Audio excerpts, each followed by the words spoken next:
The Spectre is what I would consider the friendliest gun in Valorant, as for many players it is very easy to pick up, and in many situations that new players will find themselves in, it is more than enough to do the job. Although the gun is easy to learn, there are definitely some restrictions to the gun that you should keep in mind if you truly want to master it. If you want to know exactly what this gun's limits are and how you can get the most out of every credit with it, this video is for you.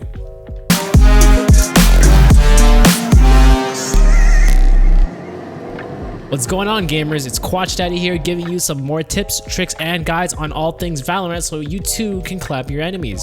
In this guide, I'll be going over just how the Spectre works, proper usage scenarios and recommendations, and some advice for you to apply into your own game so that you can make the most out of this weapon. For more sweet videos like this one, consider liking and subbing the video and respond with what you want to see next. It really helps me out a ton. As I stated above, the Spectre is Valorant's slot-in weapon for the more premium SMG in the game and does so with some spunk. The gun costs 1600 credits and you're given quite a lot of firepower for what you pay for, even though it doesn't quite sound like it. It's actually a very quiet and understated gun and acts as such with its relatively low-key gunshots. It's also a great eco weapon that can punish opponents that aren't equipped with the weapons or the skills to take you down, as its fast fire rate and simple recoil pattern allow it to excel in short to medium ranges. The gun doesn't do anything special or has any standout features, but it feels good, it is good, and that's good enough for me.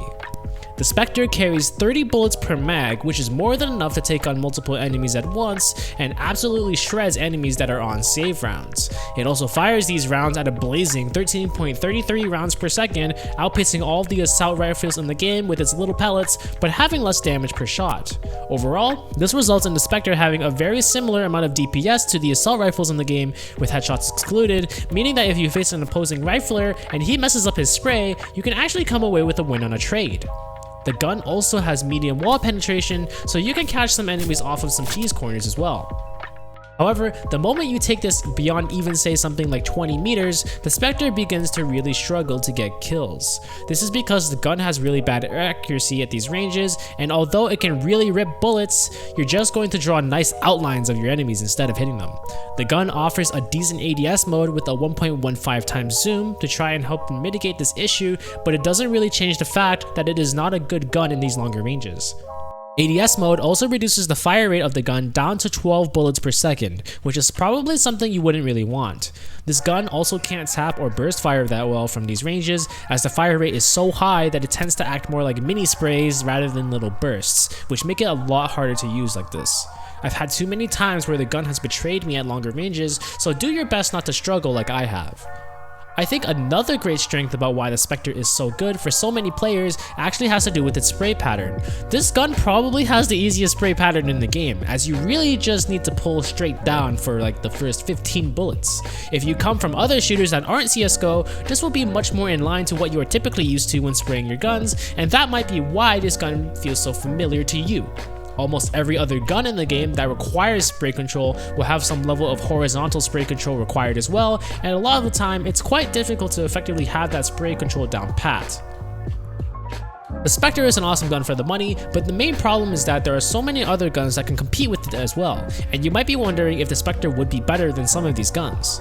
Priced at 1600 credits, the Spectre is not only competing with the Stinger, its cheaper SMG cousin, but also has to go against guns like the Judge at 1500 credits and the Ares at the exact same price of 1600. You could even argue that in that situations that you would buy the Spectre, you could probably buy something even cheaper like the Marshall or Bucky. Each of these guns has something different to bring to the table and can definitely be taken in certain situations, but none of them can be taken in almost every situation quite like the Spectre can. See, the most common time you're going to buy the Spectre is right off of a winning pistol round, or if you're on an eco and need to force buy. Each of the cheaper guns bring competitive strengths, but most of them force you to run niche playstyles and may make you end up getting punished in the wrong scenario. The only gun that is able to truly compete with the Spectre in being an all-around eco weapon is likely the Ares, which is actually an incredible gun in its own right, and it's what I would consider to be the true competitor to the Spectre. They both cost the same exact amount of money, but they trade off different things to provide advantages in other areas. I would argue that the Ares actually has more strength as a suppressing fire and pressure fire weapon than the Spectre due to its much larger magazine size and higher wall penetration. However, the Spectre is definitely still more flexible and is better for these quicker engagements. As a result, I think the choice here is definitely based on the round that you're playing and the playstyle you want to commit to. I can easily see a world where you can mow down 5 players on eco on the Ares because it's just capable of doing so, and it's also great for breaking down barriers like Sage Wall or Haven double doors. But the Spectre has a faster fire rate and is generally better for short engagements in combat and is somewhat easier to use. Between these two guns, I would definitely argue that it's a personal preference decision. And every other gun that can compete with the Spectre is usually either too niche, so being the Stinger, Bucky, and Judge, or is potentially too hard to use, or like something like the Marshal. The exception for the Marshal is that it's good if you're an opper, so having one on your team right after winning pistol round is actually a great choice. But otherwise, I find that the Spectre is your go-to choice for many players on eco, and for good reason. Spectre is an awesome gun whose strengths are not flaunted like some of the other eco weapons in the game, but instead shows how good it is when you use it, as it is an absolute joy to shoot and utilize in introductory rounds and during ecos. Although it is heavily gated by its relatively low range, its weaknesses can be forgiven as it provides a balanced yet rewarding experience for players and is great for players getting started out. My only concern is that you shouldn't get too attached to this gun, as I see a lot of players end up doing that because it feels too familiar. You should definitely get creative and try some of the other guns in the game, especially the big boy rifles. Hope this guide helps you out in your own games and will be a part of your journey to the top. Stay fresh, brothers.